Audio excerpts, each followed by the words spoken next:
చూడండి ఇప్పుడు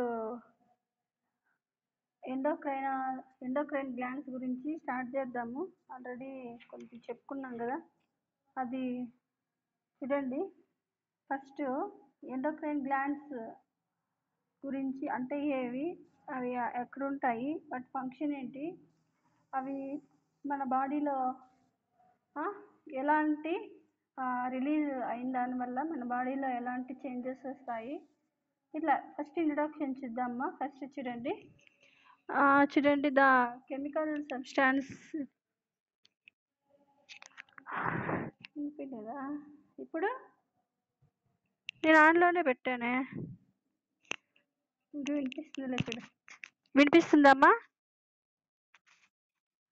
okay. The chemical substance produced and displayed within the body of any animal will play integrating and coordinating roles and supplement the activity of the nervous system. అంటే ఏ animal అయినా సరే chemical substance అనేటివి first ఏమవుతుందంటే chemical substance release అవుతుంది.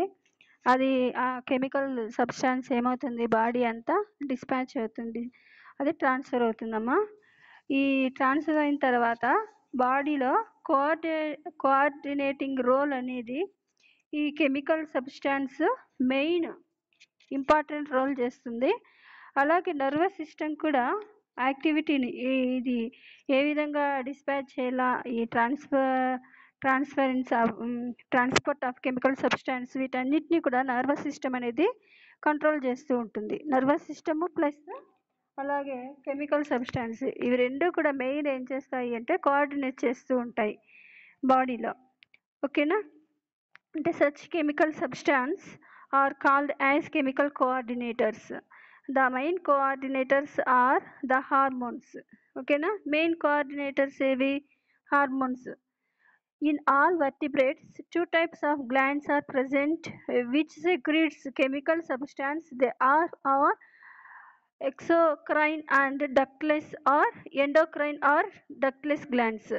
ఓకేనా? Duct glands and ductless glands అంటే చూడండి, మన బాడీలో two types of chemicals release అవుతూ ఉంటాయమ్మా. అవి రిలీజ్ చేసేవి ఏవి అంటే ఎక్సోక్రైన్ అండ్ ఎండోక్రైన్ గ్లాండ్స్. వీటిని ఎక్సోక్రైన్ గ్లాండ్ని ఏమంటారు? డక్ట్ గ్లాండ్ అంటారు. అలాగే ఎండోక్రైన్ గ్లాండ్ని ఏమంటారంటే డక్ట్లెస్ గ్లాండ్ అంటారు. మనకు తెలుసు ఎండోక్రైన్ సిస్టంలో ఉండేటివి ఎండోక్రైనల్ గ్లాండ్స్ ఉంటాయి కదా, వాటికి డక్ట్స్ అనేటివి ఏవి ఉండవు కాబట్టి వాటిని ఏమంటారు? డక్ట్లెస్ అంటారు. మన బాడీలో ఎక్సోక్రైన్ గ్లాండ్స్ కూడా ఉన్నాయమ్మా. ఆ ఎక్సోక్రైన్ గ్లాండ్స్కి మాత్రము అవి రిలీజ్ అవ్వడానికి ఒక వే ఉంటుంది, అంటే డక్ట్ అనేది వాటికి ప్రజెంట్ అయి ఉంటుంది అనమాట. ఓకేనా? Next the substance of the exocrine or duct gland and endocrine or ductless gland. The secretions of all exocrine glands are released into the body at the place where they are secreted. అంటే చూడండి, ఇక్కడ ఏవైతే ఈ ductless కానీ duct glands కానీ ఏవైనా సరే release అయితే అవి ఎక్కడికి వెళ్ళాలి, అవి ఎక్కడికైతే వెళ్ళాలో ఆ టార్గెట్ సెల్స్కో లేదా ఆర్గాన్కో ఎక్కడికో రీచ్ అవ్వాలన్నమాట. చూడండి, ఈ హార్మోన్స్ ఏం చేస్తాయి, హార్మోన్స్ వాటికి డక్ట్స్ లేవు కాబట్టి అవి ఏమవుతాయి, వేరే గ్లాండ్స్ నుంచో లేదా బ్లడ్ వెజల్ నుంచో అవి ట్రాన్స్పోర్ట్ అవుతాయి అన్నమాట. The hormones secreted by the endocrine glands do not pass through the duct. Hence, the endocrine glands are otherwise called the ductless gland. The study of endocrine glands is called an endocrinology. The word hormones as first proposed by Baylis and Starling. అంటే ఇందాక చెప్పుకున్నాము, ductless gland ఉంటాయి కదా, ఆ ductless glands ఉండేటటువంటి glands ఏవి అంటే endocrine glands. ఈ ఎండోక్రైన్ గ్లాండ్స్ గురించి అవి రిలీజ్ చేసేవి హార్మోన్లు అనేసి ఫస్ట్ మనకి ఎండోక్రైన్ గ్లాండ్స్ నుంచి రిలీజ్ అయ్యేటటువంటి సబ్స్టాన్స్ని హార్మోన్స్ అని నేమ్ పెట్టిండేది ఎవరు అంటే బేలిస్ అండ్ స్టార్లింగ్ నాట్ టూలో 1902లో ఈ సైంటిస్టులు వీళ్ళిద్దరూ దా ఆ సబ్స్టాన్స్ ఏమని పేరు పెట్టారంటే హార్మోన్స్ అని నేమింగ్ ఇచ్చారనమాట. The hormones guides the control various metabolic activities, the grow and differentiation of various systems. ఇవి ఏం చేస్తాయి అంటే హార్మోన్స్ చాలా మనకు మెటబాలిక్ యాక్టివిటీస్కి, అలాగే గ్రోత్కి, అలాగే ఆ గ్రోత్ గ్రోత్కి తర్వాత ఈ సిస్టమ్స్ ఉంటాయి కదా, ఈ సిస్టమ్స్ డిఫరెన్షియేషన్కి కూడా హెల్ప్ అవుతూ ఉంటాయి అన్నమాట. అంటే మెటబాలిక్ యాక్టివిటీస్ అంటే ఏవి, మన బాడీలో రోజు జరిగేటటువంటి ఫంక్షన్, ఎప్పుడు జరిగే ఫంక్షన్స్ని మెటబాలిక్ యాక్టివిటీస్ అంటారు. ఆ మెటబాలిక్ యాక్టివిటీస్ కరెక్ట్గా జరగాలన్నా కానీ మనకి హార్మోన్స్ అనేది అవసరం అన్నమాట. అలాగే గ్రోత్ కూడా సరిగ్గా పెరగాలి అంటే కూడా మనకు తెలుసు, కొంతమంది షార్ట్గా ఉంటారు, కొంతమంది మరీ టాల్గా ఉంటారు, కొంతమంది మీడియంగా ఉంటారు. దీనికి రీజన్ ఏంటి అంటే ఈ హార్మోనల్ ఎఫెక్టే అనమాట. ఒకవేళ ఎక్కువగా పెరిగిపోయిందనుకో వాళ్ళు చాలా పొడుగ్గా ఉంటారు వాళ్ళు చూడ్డానికి, వాళ్ళనే జైగాంటిజం అంటారు. ఓకేనా. అలాగే పొట్టిగా చాలామంది చూసింటారు అక్కడక్కడ, వాళ్ళని డ్వార్ఫ్స్ అంటారు. అంటే ఈ హార్మోన్స్ ఎఫెక్ట్ వల్ల ఈ గ్రోత్లో కూడా దీని ఎఫెక్ట్ ఉందన్నమాట. కరెక్ట్గా పేరెంట్స్ ఉంటుంది కదా హెరిడిటీ, దాని బేస్ చేసుకొని కరెక్ట్గా పెరగాలి అంటే వాళ్ళు పేరెంట్స్ ఎలాగున్నారో ఆ హైట్ కొంచెం ఎటు ఇటు ఉండాలి అంటే మెయిన్ ఏంటి, హార్మోన్స్ బ్యాలెన్స్డ్గా ఉండాలన్నమాట. గ్రోత్లో కానీ అలాగే మెటబాలిక్ యాక్టివిటీస్లో కానీ సిస్టమ్స్ ఉంటాయి కదా బాడీలో సిస్టమ్స్, మనకి ఆ సిస్టమ్ ఒక్కొక్కటి ఒక్కో ఫంక్షన్ చేస్తుంది, అన్నీ ఒకే ఫంక్షన్ చేయవు కదా. అలా వేరు వేరు ఫంక్షన్స్ చేయడాన్ని డిఫరెన్షియేషన్ అంటారు. ఇలా వేరు వేరు ఫంక్షన్స్ చేయడానికి కూడా ఈ హార్మోన్స్ అనేటివి యూజ్ అవుతాయి అన్నమాట. They bring about contact physiological balance between different organs.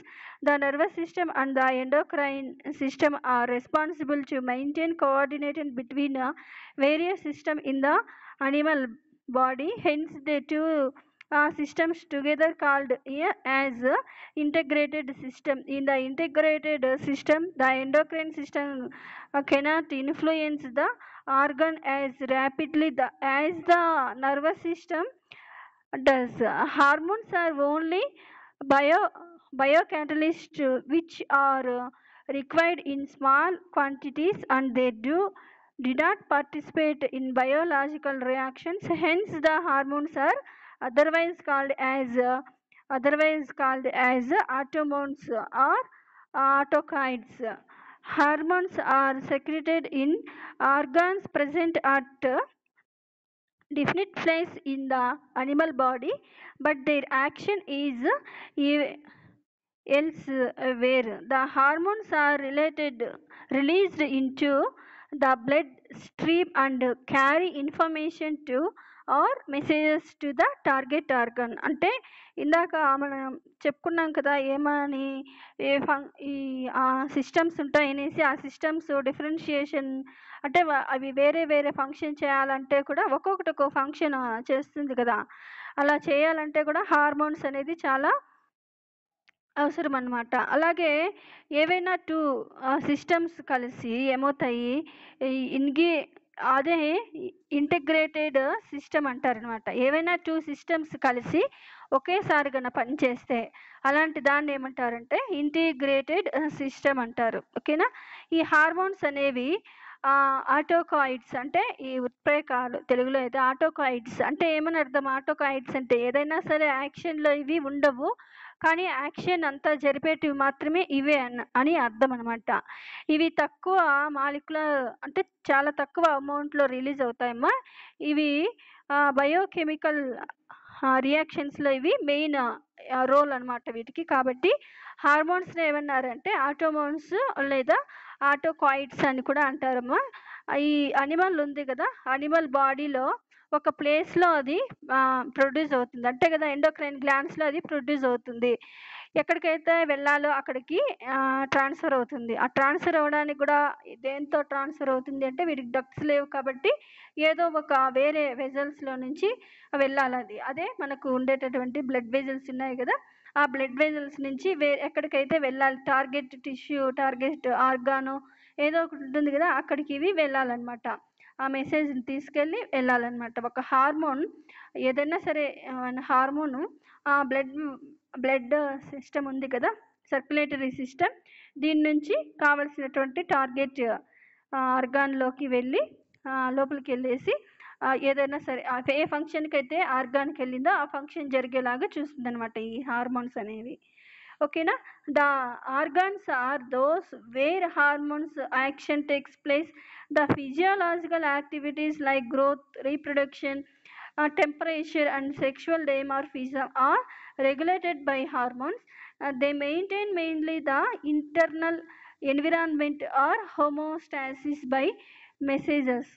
Hence, the hormones are called an informational molecules or chemical messengers.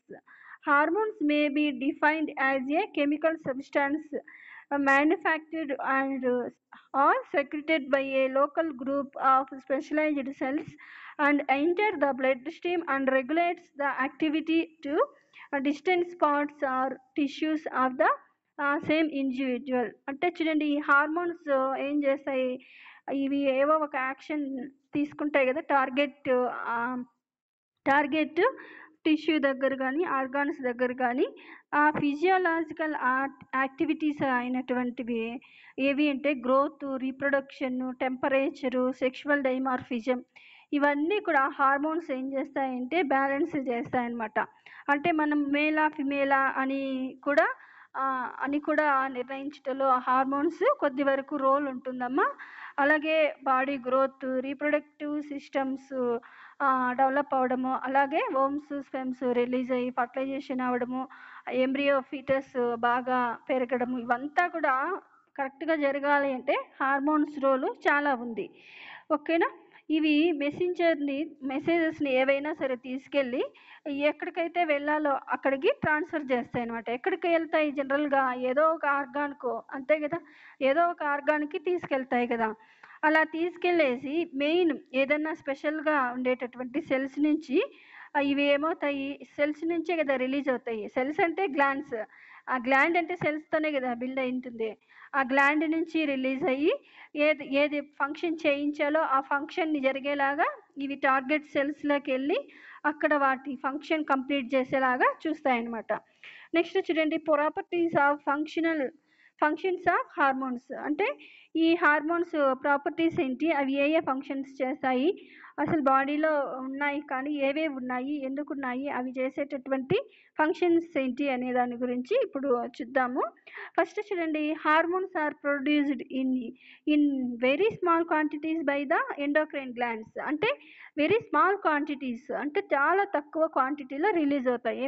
పెద్ద చాలా అమౌంట్లో రిలీజ్ అవ్వవు, తక్కువ ఉన్నా ఎక్కువ వర్క్ చేస్తాయి అన్నమాట. ఇవి ఇంత తక్కువైనా కానీ ఆ ఫంక్షన్ అంతా ఆ ఆర్గాన్ కరెక్ట్గా ఆర్గాన్ బ్యాలెన్స్డ్గా ఫంక్షన్ చేయాలి అంటే ఆ కొద్ది అమౌంట్లో సరిపోతుందన్నమాట. అలాగే the secretion rate of hormones is determined by the need of that hormones. అంటే ఈ హార్మోన్స్ ఉన్నాయి కదా, ఎంత నీడ్ ఉందో ఆ నీడ్ని బట్టి ఆ సెక్రిషన్ రేట్ అనేది ఉంటుందన్నమాట. సెక్రిషన్ ఎక్కువ అంటే మరీ ఎక్కువైతే ఏమి రిలీజ్ అవ్వవు, అంటే తక్కువ కొంచెం క్వాంటిటీస్ ఉంటాయి కదా వాటికి కూడా ఆ క్వాంటిటీస్ ఎంత నీడ్ని బేస్ చేసుకొని ఆ సెక్రిషన్ రేట్ అనేది ఉంటుందమ్మా. Hormones act the cellular level. They may affect the cell throughout the organism or they may act on specific target cells. అంటే చూడండి, సెల్యులార్ లెవెల్స్ ఆర్గాన్ సిస్టమ్ అన్నీ ఉన్నాయి కదా, ఈ హార్మోన్స్ ఏం చేస్తాయి అంటే సెల్యులార్ లెవెల్స్ ఉంటేనే ఇవి పని చేస్తాయి అన్నమాట. అంటే సెల్స్ సింగిల్ సెల్స్ అట్లుంటే వీటి అవసరం ఉండదమ్మా, ఎక్కువ సెల్స్ ఉంటే వీటి అవసరం ఉంటుంది. ఇవి అనిమల్లో అన్ని సెల్స్ మీద లేదా కొన్ని టార్గెట్ సెల్స్ మీద దాని ఎఫెక్ట్ని చూపిస్తాయి అన్నమాట. ఆల్మోస్ట్ మన బాడీలో అన్ని సెల్స్ మీద అన్ని ఆర్గాన్స్ మీద ఈ హార్మోన్స్ ఎఫెక్ట్ అనేది ఉంది. కొన్నిట్లో అయితే అవసరాన్ని బట్టి ఆయా టార్గెట్ సెల్స్ మీద ఆర్గాన్స్ మీద వీటి ఫంక్షన్ అనేది చేస్తూ ఉంటుందన్నమాట.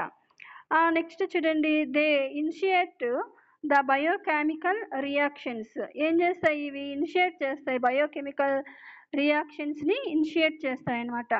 అలాగే they have low molecular weight, hence they can pass out through the blood capillaries. అంటే దీనికి వీటికి చాలా లో మాలిక్యులర్ వెయిట్ కదా, అందుకని ఇవి ఈజీగా ఎక్కువ పెద్ద పెద్దవి అయిందనుకో వీటి వీటి వాల్యూమ్, అప్పుడు బ్లడ్ క్యాపిలరీస్లో వెళ్ళాలంటే కష్టం కదా, బ్లడ్ వెజల్స్లో కానీ బ్లడ్ క్యాపిలరీస్లో కానీ. ఆ బ్లడ్ క్యాపిలరీస్ చాలా మైక్రోగా చాలా చిన్నగా ఉంటాయి కదా, వాటిల్లో వెళ్ళాలి అంటే ఇవి ఇంకా చాలా లో మాలిక్యులర్ వెయిట్ కలిగి ఉండాలి. ఆ తక్కువ మాలిక్యులర్ వెయిట్లో ఉన్నాయి కాబట్టి ఇవి ఈజీగా బ్లడ్ వెజల్లో కూడా అవి ట్రాన్స్పోర్ట్ అవ్వగలవు అన్నమాట.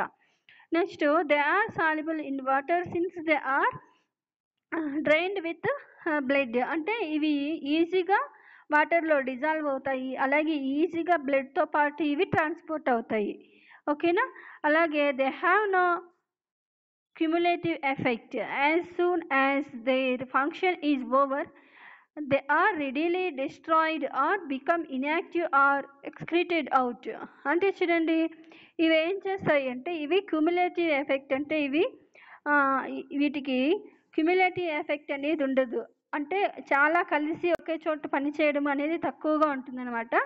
వీటి ఫంక్షన్ ఏదన్నా ఏ ఫంక్షన్ కోసం అది రిలీజ్ అయిందో టార్గెట్ సెల్స్లోకి వెళ్ళి టార్గెట్ ఆర్గాన్స్లోకి వెళ్ళి దేనికోసమైతే అది వెళ్ళిందో ఆ ఫంక్షన్ అవగానే ఏమవుతుందంటే ఇది డిస్ట్రాయ్ అవుతుంది. అంటే ముక్కలు అవ్వడము లేదా విచ్ఛిన్నం అవ్వడము జరుగుతుందన్నమాట. లేదా ఇనాక్టివ్గా అయిపోవడమో లేదా బయటకు వచ్చేయడము అలా జరుగుతుందన్నమాట. అంటే వాటి ఫంక్షన్ అయిపోగానే ఇది అక్కడ ఉండదు. ఓకేనా, దాని ఫంక్షన్ని కంప్లీట్ చేసేసి తర్వాత అది డిస్ట్రాయ్ అయిపోతుంది అనమాట. ఓకేనా. Hormones are non antigenic. ఓకేనా, హార్మోన్స్ ఇవి యాంటీజెన్స్గా ఇవి పనిచేయలేవు అనమాట. అంటే ఇమ్యూనిటీకి ఇవి పనిచేయలేవు, కానీ ఫంక్షన్ చేయడానికి కరెక్ట్గా బ్యాలెన్స్డ్ ఫంక్షన్ చేయడానికి యూజ్ అవుతాయి ఇవి. They act in very low concentration like vitamins. ఓకేనా, ఇవి విటమిన్స్ లాగా చాలా తక్కువ కాన్సన్ట్రేషన్లో కూడా పనిచేస్తాయి అనమాట. అంటే బాడీ కాన్సన్ట్రేషన్ తక్కువ ఉన్నా కానీ ఇవి దీని ఫంక్షన్ అది కంప్లీట్ చేస్తుంది అనమాట. They are organic catalyst and act as coenzymes. ఇవి చూడండి, ఇవి ఆర్గానిక్ క్యాటలిస్ట్గా ఉండి మరి కూడా కో ఎంజైమ్స్ లాగా కూడా హెల్ప్ చేస్తాయి. ఎంజైమ్కి హెల్ప్ చేస్తాయి ఇవి. అంటే ఎంజైమ్ లాగా ఫంక్షన్ చేయవు కానీ ఎంజైమ్కి కోఆర్డినేట్ చేస్తాయి అన్నమాట ఇవి. అంటే ఎంజైమ్ని కరెక్ట్గా వాటి ఫంక్షన్ కంప్లీట్ చేయడానికి ఇవి వెనుక ఉండి వాటిని ఏం చేస్తాయి అంటే వాటిని హెల్ప్ చేస్తూ ఉంటాయి అన్నమాట, వాటి ఫంక్షన్ అవి కరెక్ట్గా చేయడానికి. Hormones can influence the composition of the body fluids, rate of gases exchange. అంటే చూడండి, బాడీలో ఫ్లూయిడ్స్ ఉన్నాయి కదా, అంటే బాడీ ఫ్లూయిడ్స్ ఏమున్నాయి, సెల్లో ఫ్లూయిడ్ ఉంది, అలాగే body fluids circulation, blood circulation కూడా బాడీలో ఉండే ఫ్లూయిడే, అలాగే లింఫ్ ఫ్లూయిడ్ కూడా ఉంది కదా. ఈ ఫ్లూయిడ్లోను గ్యాసెస్ ఎక్స్చేంజ్ అనేది కూడా హార్మోన్ మీద ఎఫెక్ట్ అయి ఉంటుందన్నమాట. హార్మోన్ కంట్రోల్తో కూడా ఈ గ్యాసెస్ ఎక్స్చేంజ్ అనేది జరుగుతుందన్నమాట. ఓకేనా. Hormones have regularly are homeostatic function. Organisms create and maintain their steady state at the cost of their environment and always have a tendency to remain in optimally turned coordination. This tendency has been defined as homeostasis, term coined by ఎవరంటే ఈ scientist ఎవరంటే Bernard as milieu interior, which means internal environment. అంటే చూడండి, ఇది ఏం చేస్తుందంటే ఇది ఏమేమి అవసరం దీంతో అంటే కనుక ఇక్కడ చూడండి, ఎంబ్రియో స్టేజ్ నుంచి అలాగే homeostasis play a very important role in development right the embryonic stage to the adult stage. అంటే చూడండి, ఇక్కడ ఈ హార్మోన్స్ చాలా అవసరము అని ఇందాకే చెప్పుకున్నాం. అది ఎంబ్రియానిక్ స్టేజ్ నుంచి కూడా అది ఏ బేబీ అయినా కావచ్చు, అనిమల్స్కి సంబంధించిన బేబీ, అక్కడి నుంచి అది అడల్ట్ అంటే ఓల్డ్ అయిపోయినంత వరకు కూడా హార్మోనల్ ఎఫెక్ట్ అనేది వాళ్ళ మీద ఉంటుందన్నమాట. ఓకేనా. Hormones provide animals with an integrative capacity with support the role of the nervous system. అంటే చూడండి హార్మోన్స్ ఈ ఏదైనా సరే అనిమల్స్కు చూడండి ఈ హార్మోన్స్ కరెక్ట్గా హార్మోన్స్తో పాటు నర్వస్ సిస్టమ్ కూడా రోల్ కలిసి ఉంటుంది అనమాట. అవి రెండు పనిచేస్తాయి.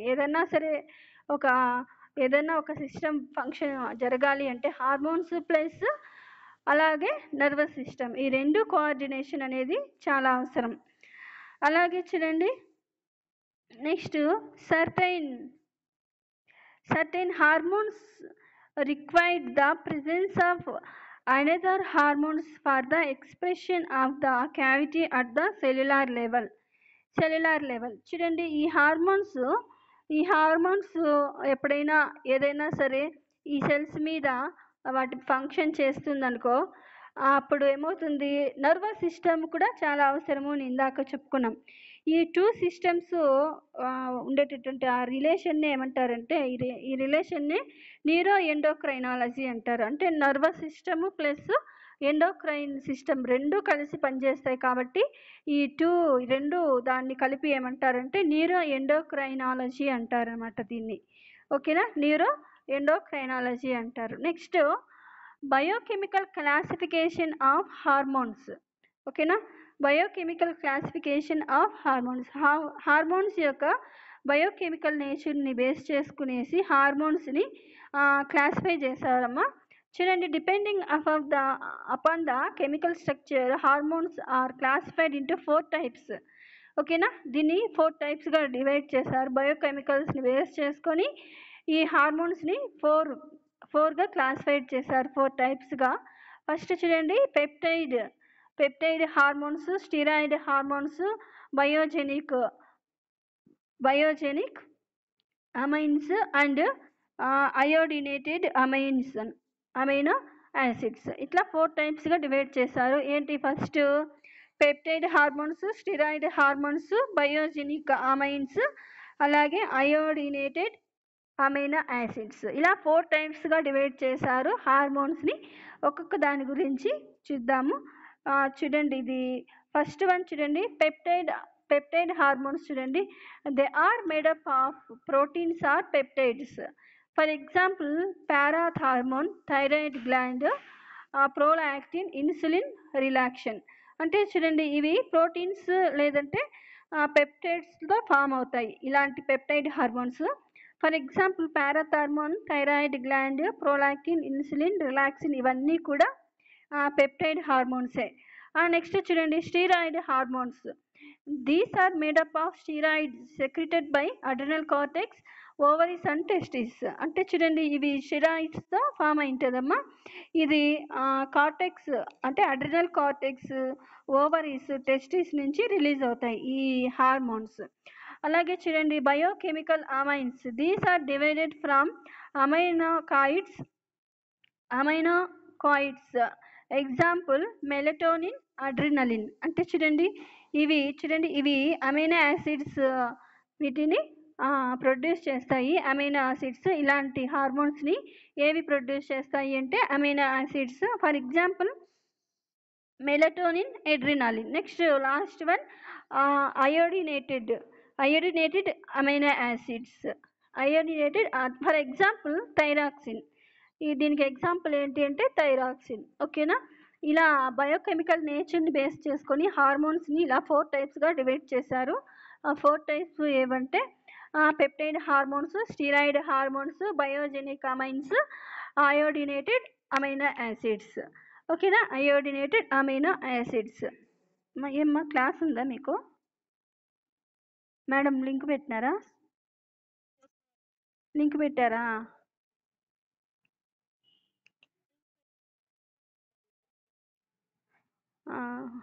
సరేలే అయితే.